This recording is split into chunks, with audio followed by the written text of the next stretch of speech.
Okay, so I'm going to show you now how you can customize the comment sections, the general settings, so that you can have whatever name you want to appear under your blog posts, and you can turn off comments and customize it however you want. So to do that, we're just going to go into the dashboard again, and we're going to go down to our settings. Okay, so first of all, I'm just going to show you the general settings. Okay, so you can put your site title and tagline, but if you do that, it will appear at the top of the screen. Remember before when we did the customization and I told you I didn't like it because we've got the details in the header? Well, if you fill those two boxes in, it will again bring those two back, so we don't want to do that. So it shows you admin purposes here, the email that you want to be notified, you know, if it was a membership, anyone can register, your time zone, date and time format and so on. So I don't want to do anything there. So I'm going to go to our writing section next. So if we click on there, okay, so there's some things here where it wants to change those into graphics. And if we scroll down, it just shows you the login name, password. So again, we don't want to do anything on there. But we're going to the reading section. Okay, it says here the front page displays. Now you can customize this on the customization area that I showed you earlier, but you can also do it from here. So you can have your front page display either your blog posts or a static page, but what I like to do on a professional website is to do a static page, especially if you want to collect email addresses and you want your own landing page there. We want the static page, and then we can select what we want to be our front page. So I'm going to select it as our home page. Okay, so if we scroll down again, there's some more things there. So for each article in a feed, show full text or summary. This is when we do our news feeds, which we're not going to be looking at in this course.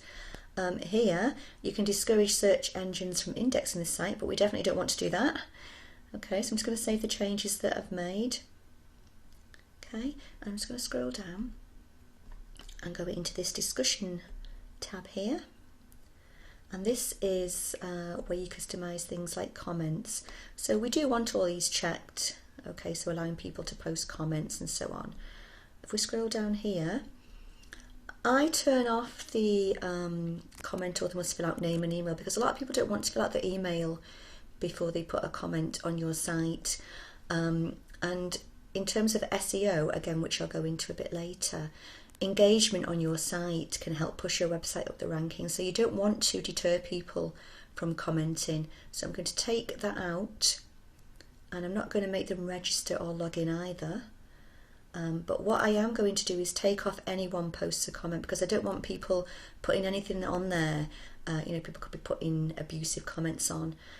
So I'm going to make sure that a comment is always held for moderation first, so I get to see it and decide whether it's going to go onto your website, and I would recommend that you all did that. It also stops, well, it cuts down spam as well.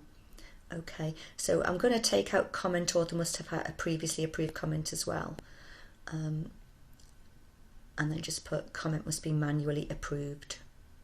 Okay, so that's all I'm going to do for now, and I recommend that you use those as well. You can do a bit more. You can blacklist any words, so if there's any swear words that you don't want to appear that you think people might use or anything like that, or you know, spam words that you know from previous experience, maybe spam emails, you can put those in here, or even email addresses from people. You can do that if you like.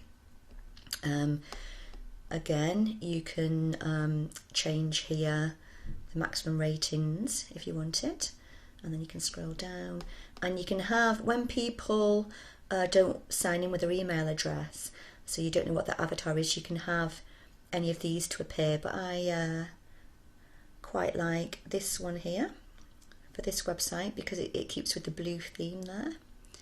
I'm going to save the changes. Okay, and then I'm going to go down again and click on this. I just want to show you everything that's in these boxes. So again, this can help you to set image sizes if you like, but I'm just going to leave them like that. And then permalinks. Now I do recommend that you change your permalinks. Okay, because if you look at here, every time that you write a post, you're going to have your main domain name there, and you're going to have all these sort of icons and figures and things that don't mean anything after this. What you want it to have is your post name. Okay, so it will have, if you wrote a post maybe about the brain, for example, you called it the brain, then you would have power of thinking / the brain. So that would make it easier to rank in the search engine. So always change your permalinks to post name. And I'm going to come down here and save those changes. And there we go. In the next section, I'm going to show you how you can set up an under construction site so that people don't see all the changes you're making until you're happy with showing it to the world.